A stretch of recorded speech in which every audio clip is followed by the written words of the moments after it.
আসসালামু আলাইকুম। জলিল ভাইয়ের কিছু কষ্টের গল্প শোনাইতেছি আজকে আপনারা, আর ভিডিওটা সম্পূর্ণ কন্টিনিউ করে দেবেন, কারণ লাভবান হইবেন।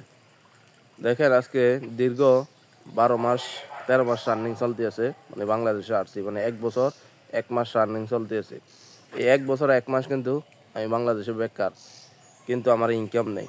তারপরও দেখেন, অনেকজনরা অনেক কিছু দিছি, অনেক আত্মীয় স্বজন আছে, অনেক ভাই বারাদার আছে, ভাই আছে, বোন জামাই আছে, অনেক কিছু আছে, কিন্তু কেউ ফোন দিয়ে কয় নাই যে তুই যে বেকার কীভাবে চলস, 10টা টাকা নেই। কেউ কয় নাই। কেন কয় না জানেননি?